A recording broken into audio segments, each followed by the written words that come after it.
नमस्कार दोस्तों। आज की कहानी शिवलिंग की उत्पत्ति कैसे हुई, शिवलिंग पर जल क्यों चढ़ाते हैं, शिवलिंग का असली अर्थ क्या है। लोगों में अक्सर भ्रम रहता है कि शिवलिंग सिर्फ पत्थर का एक गोल आकृति वाला स्तंभ है, लेकिन सच है कि लिंग शब्द का अर्थ है चिन्ह या प्रतिनिधित्व करने वाला।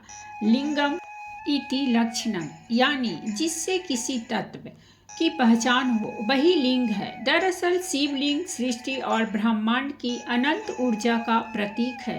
ये कोई सिर्फ मूर्ति नहीं बल्कि वो प्रतीक है जो कहता है कि शिव निराकार हैं लेकिन सर्वत्र व्याप्त हैं।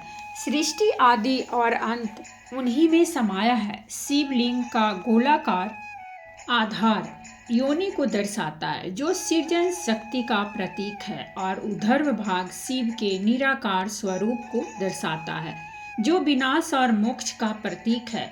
वैज्ञानिक दृष्टिकोण से देखें तो शिवलिंग अक्सर ग्रेनाइट या खास पत्थरों से बना होता है जिसमें ऊर्जा संचय की क्षमता होती है, और उस पर जल, दूध या बेलपत्र चढ़ाने से वह पत्थर ठंडा रहता है तथा उसके आसपास का वातावरण सकारात्मक ऊर्जा से भर जाता है।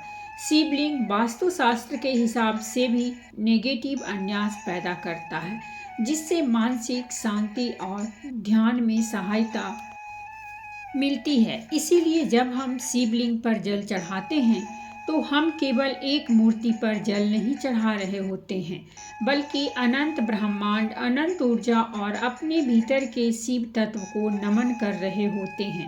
यह कथा सिर्फ पुरानी कहानी नहीं बल्कि यह बताती है कि शिवलिंग सृष्टि के आरंभ और अंत दोनों का प्रतीक है, और वह हमें अनंत का बोध कराता है। दोस्तों, हम सब शिवलिंग की पूजा करते हैं, उसे भगवान शिव का प्रतीक मानते हैं, लेकिन क्या आपने कभी सोचा शिवलिंग की उत्पत्ति कैसे हुई?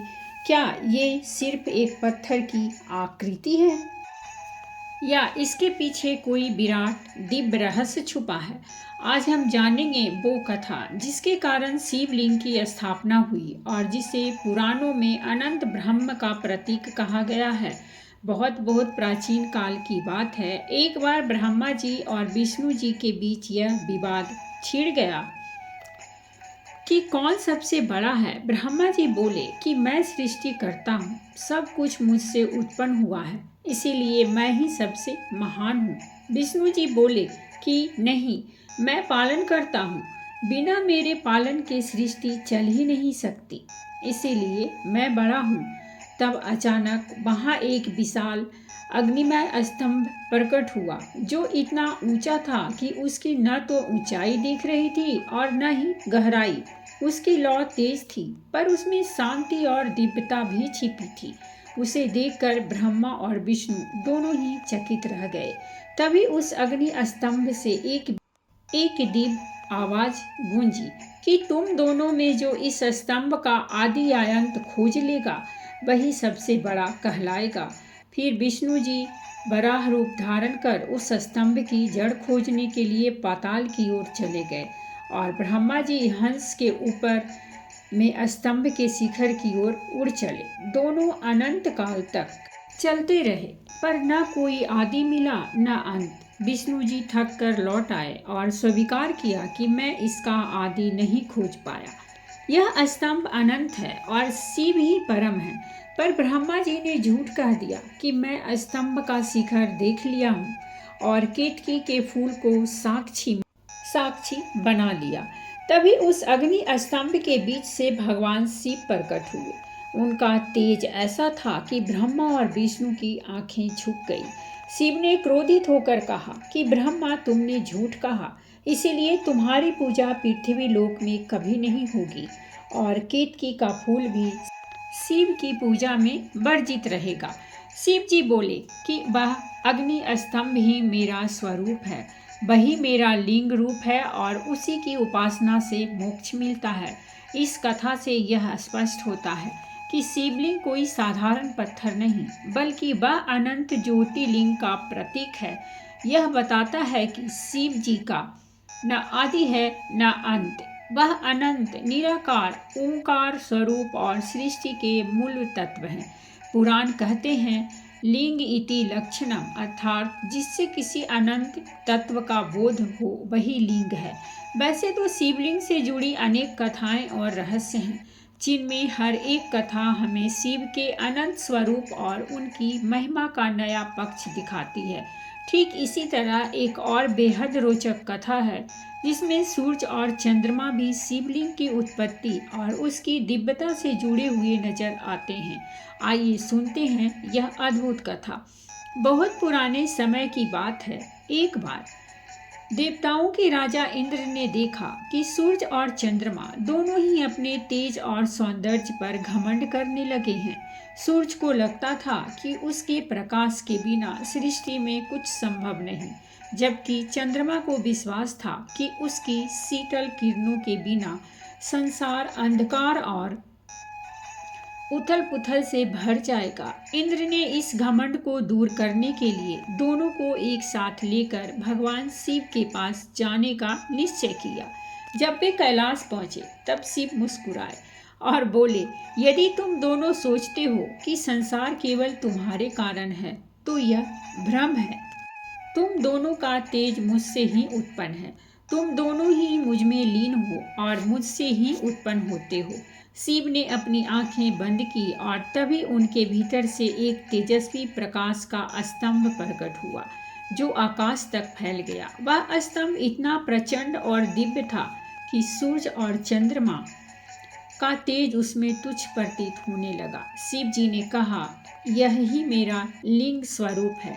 इसमें न आदि है न अंत, इसमें ही संपूर्ण ऊर्जा समाई है। तुम दोनों का तेज भी इसी से उत्पन्न होता है। सूरज और चंद्रमा ने झुककर शिवलिंग की पूजा की और घमंड त्याग कर कहा, हे देवों के देव, हम समझ गए कि आप ही आदि और अंत हैं।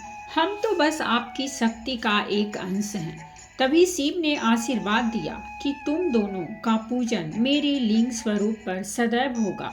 सूरज मेरे लिंग को ऊर्जा देगा और चंद्रमा शीतलता प्रदान करेगा। यही कारण है कि कई शिवलिंगों पर सूरज की किरणें विशेष रूप से गिरती हैं और चंद्रमा की चांदनी में शिव की पूजा का महत्व है। इस कथा से यह संदेश मिलता है कि संपूर्ण ब्रह्मांड की सारी शक्तियाँ शिवलिंग में ही समाई हुई हैं और उसमें सूरज का तेज और चंद्रमा की शीतलता दोनों ही सम्मिलित हैं। अब असली सवाल, शिवलिंग पर जल ही क्यों चढ़ाया जाता है? इसका जवाब 3 स्तरों पर छुपा है, पौराणिक, आध्यात्मिक और वैज्ञानिक। कहा जाता है कि समुद्र मंथन के समय जब हलाहल नामक भयंकर विष निकला, तब सारी सृष्टि विनाश के कगार पर पहुंच गई और देवता दानव सभी घबरा गए। तब भगवान शिव ने संसार की रक्षा के लिए सारा विष पी लिया, जिससे उनका कंठ नीला पड़ गया और वे नीलकंठ कहलाए। लेकिन उस विष की अग्नि उनके शरीर में भयंकर जलन पैदा करने लगी। तब देवताओं ने और देवी पार्वती ने शिवलिंग पर निरंतर जल अर्पित करना शुरू किया ताकि उनकी तपन शांत हो सके, और तभी से परंपरा बन गई कि शिवलिंग पर जल चढ़ाना शिव की शीतलता के लिए आवश्यक है। यह बात यहीं खत्म नहीं होती, क्योंकि आध्यात्मिक दृष्टिकोण से देखा जाए तो जल ही जीवन है और शिव को पंच तत्वों का स्वामी भी कहा जाता है, जिसमें धरती, जल, अग्नि, वायु और आकाश शामिल है। जब हम शिवलिंग पर जल चढ़ाते हैं तो यह केवल पूजा नहीं बल्कि एक संकेत होता है कि हम अपनी भीतर की तृष्णा और अहंकार को शिव में अर्पित कर रहे हैं, और यह हमें हमारे अहंकार के समर्पण का प्रतीक है। इसके अलावा जल शांति और शीतलता का प्रतीक है और शिव स्वयं शांत और सौम्य स्वरूप हैं। इसीलिए जब हम उन पर जल अर्पित करते हैं तो यह हमारी प्रार्थना होती है कि हमारे भीतर की ज्वाला और व्याकुलता शांत हो जाए।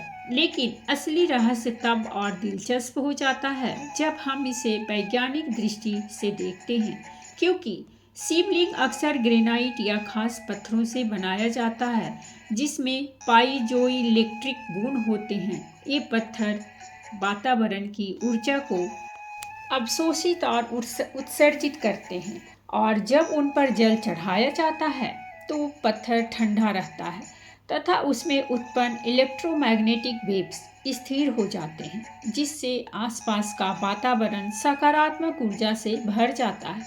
यही नहीं, मंदिरों का वास्तुशास्त्र भी ऐसा बनाया जाता है कि जहाँ शिवलिंग स्थापित होता है वहाँ का क्षेत्र निगेटिव अन्यास से भरपूर रहता है और जब हम शिवलिंग पर जल चढ़ाते हैं तो ये अनायास और अधिक सक्रिय होकर तनाव, डिप्रेशन और माइग्रेन जैसी समस्याओं को कम करने में मदद करते हैं।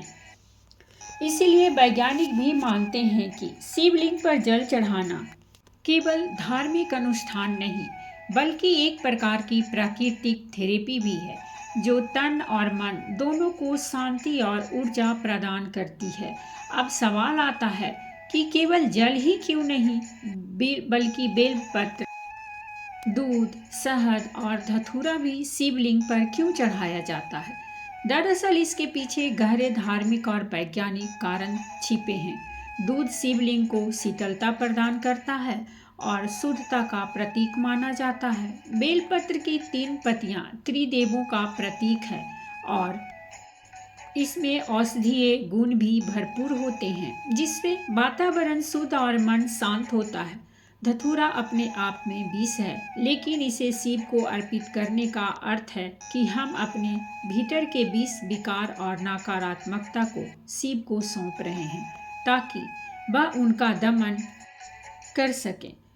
वही शहद मीठे स्वभाव और जीवन में मधुरता का प्रतीक है और इसे अर्पित करना इस बात का संकेत है कि हम अपने जीवन में मिठास और सौहार्द चाहते हैं। ये सारी चीज़ें सिर्फ प्रतीक नहीं हैं बल्कि औषधीय और मानसिक रूप से भी बेहद लाभकारी हैं क्योंकि इनमें प्राकृतिक गुण होते हैं जो शरीर और मन दोनों को सकारात्मकता, ऊर्जा और शांति प्रदान करते हैं। लोग अक्सर पूछते हैं कि क्या शिवलिंग पर जल चढ़ाने की कोई विशेष विधि होती है और इसका उत्तर है कि हाँ, होती है क्योंकि शिवलिंग पर जल अर्पित करना केवल एक धार्मिक परंपरा नहीं बल्कि एक गहरा आध्यात्मिक अभ्यास भी है जिसके पीछे शास्त्रों के कई नियम और संकेत छिपे हुए हैं। सबसे पहले तो यह ध्यान रखना चाहिए कि जल हमेशा शुद्ध और साफ होना चाहिए क्योंकि अशुद्ध जल अर्पित करना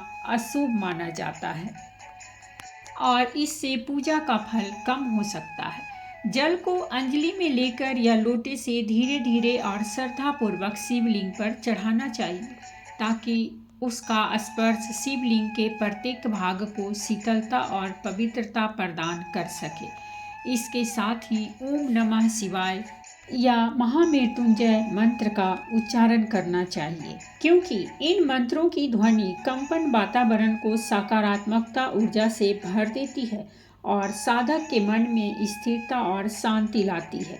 शिवलिंग पर जल चढ़ाते समय केवल मंत्र ही नहीं बल्कि अपने मन की सारी कामनाएं, कष्ट और अहंकार भी शिव के चरणों में समर्पित कर देना चाहिए ताकि वे सब कुछ अपने भीतर समाहित कर लें और भक्त को शांति और समाधान प्रदान करें। इसके अलावा शिवलिंग की परिक्रमा करने का भी विशेष नियम है जिसमें एक या आधी प्रदक्षिणा ही की जाती है, पूरी प्रदक्षिणा नहीं, क्योंकि शिवलिंग का पिछला भाग माता पार्वती का स्वरूप माना जाता है और उस भाग की अनदेखी कर आगे बढ़ जाना ही शास्त्र सम्मत है। यह आधी परिक्रमा इस बात का प्रतीक है कि शिव और शक्ति एक दूसरे से अलग नहीं है परंतु उनके पूजन की मर्यादा अलग है। ऐसा कहा जाता है कि जो भक्त विधि पूर्वक और सच्ची भावना से शिवलिंग पर जल अर्पित करता है और परिक्रमा करता है उसे भगवान शिव की कृपा शीघ्र ही प्राप्त होती है और उसके जीवन के संकट दूर हो जाते हैं। शिवलिंग पर विशेष दिनों में जल चढ़ाने का महत्व केवल रोजाना ही नहीं बल्कि कुछ खास दिन भी माने जाते हैं जब शिवलिंग पर जल चढ़ाने से विशेष फल मिलता है। जैसे सोमवार, जिसे शिव का प्रिय दिन माना गया है, उस दिन शिवलिंग पर जल अर्पण करने से रोग, ऋण और संकट दूर होते हैं। श्रावण मास में तो शिवलिंग पर जल चढ़ाने का महत्व कई गुना बढ़ जाता है, क्योंकि यह माह शिव को अत्यंत प्रिय है। ऐसी मान्यता है कि इस महीने में जल चढ़ाने से 100 जन्मों के पाप भी नष्ट हो जाते हैं और मनवांछित फल प्राप्त होते हैं। और शिवरात्रि के दिन तो शिवलिंग पर जल चढ़ाना विशेष पुण्यदायक माना गया है, क्योंकि यही वह रात है जब शिव और शक्ति का मिलन हुआ था और पूरा ब्रह्मांड शिवमय हो गया था। इसी दिन रात भर जल चढ़ाने और ओम नमः शिवाय का जाप करने से भक्त की हर मनोकामना पूरी होती है। भिन्न भिन्न प्रकार के जल का महत्व है।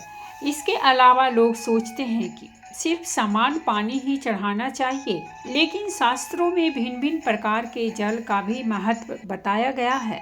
गंगा जल सबसे पवित्र माना गया है, क्योंकि यह पापों का नाश करता है और शिवलिंग को शुद्धता प्रदान करता है। कुएं या तालाब के जल को भी शुद्ध माना गया है। विशेषकर ग्रामीण इलाकों में लोग वही जल अर्पित करते हैं। बारिश का जल प्राकृतिक रूप से शुद्ध होता है और इसे शिवलिंग पर चढ़ाना अति पुण्यकारी कहा गया है। जल अर्पण के साथ संकल्प का महत्व। एक और खास बात जो कम लोग जानते हैं वह है संकल्प का महत्व। शास्त्रों के अनुसार जब भी शिवलिंग पर जल चढ़ाया जाए तो कोई न कोई संकल्प अवश्य लिया जाना चाहिए, जैसे हे भोलेनाथ, इस जलार्पण के माध्यम से मैं अपने पापों का प्रायश्चित करता हूँ, या हे शिव, मेरी इस कठिनाई को दूर कर दीजिए। ऐसा करने से पूजा का फल कई गुना बढ़ जाता है, क्योंकि शिव सिर्फ भक्ति ही नहीं बल्कि सच्चे मन की भावना को स्वीकार भी करते हैं। शिवलिंग पर ध्वनि का प्रभाव। और एक बेहद रोचक तथ्य यह है कि जब शिवलिंग पर जल गिरता है तो वह एक विशिष्ट कंपन उत्पन्न करता है। वैज्ञानिकों ने सिद्ध किया है कि इस कंपन से आसपास का वातावरण शांत होता है और मनुष्य के मस्तिष्क में अल्फा वेव्स उत्पन्न होती है, जिससे मानसिक तनाव और चिंता कम होती है। यही कारण है कि जब मंदिरों में लगातार जलधारा शिवलिंग पर गिरती रहती है तो वह न केवल धार्मिक दृष्टि से बल्कि मानसिक स्वास्थ्य के लिए भी बेहद लाभकारी होती है। तो दोस्तों, ये थी हमारी आज की कहानी, और अगर कहानी अच्छी लगी हो तो प्लीज़ हमारे चैनल को सब्सक्राइब कीजिए, वीडियो को लाइक और शेयर ज़रूर कीजिए। कहानी सुनने के लिए बहुत बहुत धन्यवाद। मिलते हैं हम एक नई कहानी के साथ।